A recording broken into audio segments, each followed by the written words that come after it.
नमस्कार, शुभ सकाळ. भोजन भ्रमंतीमध्ये तुमचं सगळ्यांचं स्वागत आहे. आज आपण बनवणार आहोत छानशी रेसिपी, तुरीच्या दाण्याची चटणी. खूप खमंग लागते ही चटणी. तुम्ही पण नक्की बनवून बघा. त्यासाठी लागणार आहे आपल्याला साहित्य: तेल, मीठ, जिरं, तुरीच्या शेंगा असतात ना, त्याचे सोलून घेतलेले दाणे आहेत हे, कोथिंबीर, लसूण आणि चवीप्रमाणे हिरवी मिरची.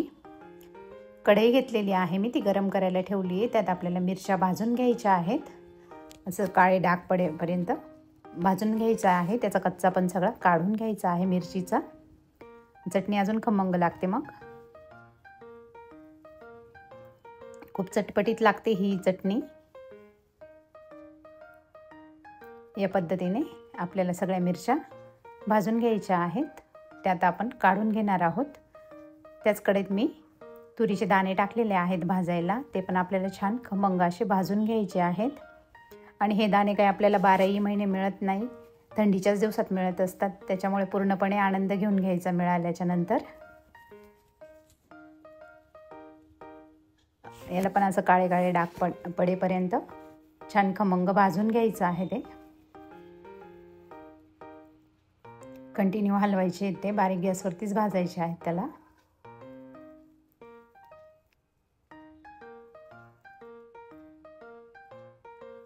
खूप चटपटीत लागते ही चटणी आणि पटकन होते.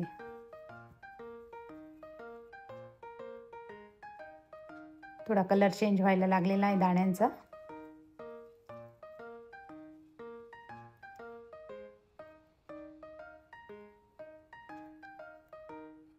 खमंग भाजून झालेले आहेत दाणे. आपल्याला प्लेटमध्ये काढून घ्यायचे आहेत. त्यानंतर आपल्याला घ्यायचं आहे मिक्सरचं एक भांडं.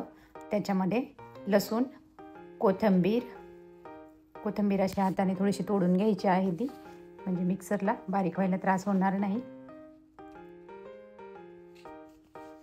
थोडंसं जिरं टाकायचं आहे याच्यात.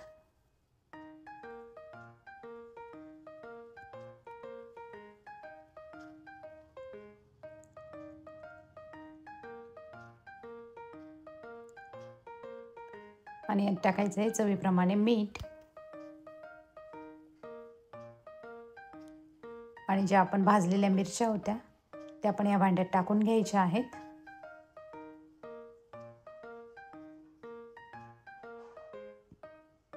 त्यानंतर जे दाणे भाजलेले होते आपण, ते गार झालेले आहेत आता. ते पण आपल्याला यात टाकून घ्यायचे आहेत.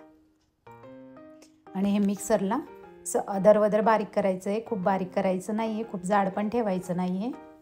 या पद्धतीने मी मिक्सरला बारीक करून घेतलं आहे. पल्स मोडवर करायचं आहे आपल्याला.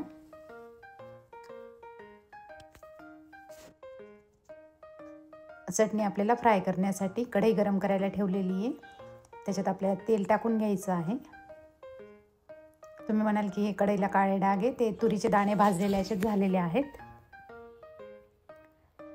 तेल गरम झालं की याच्यात जिरं टाकून घ्यायचं आहे. जिरं चांगलं तडतडलं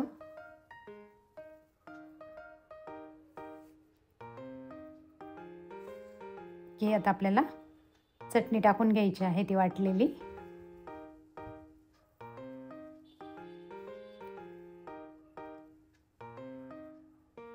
यात तुम्हाला पाहिजे तर तुम्ही लिंबाचा रस पण टाकू शकतात. त्याच्यामुळे पण अजून खमंग लागते चटणी. आणि हे कंटिन्यू हलवून घ्यायचे आहे 5 ते 7 मिनटं, म्हणजे ती थोडीशी क्रिस्पी होते, अजून छान लागते मग चवीला. कंटिन्यू हलवायची बारीक गॅसवरती.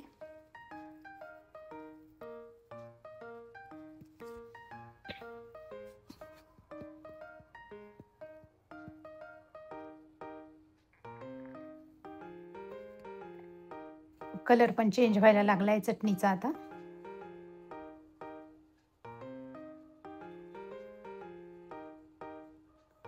छान कलर आलेला आहे चटणीला. आता आपण एक वाटीत काढून घेणार आहोत. छानशी तयार झालेली आहे आपली चटणी. आता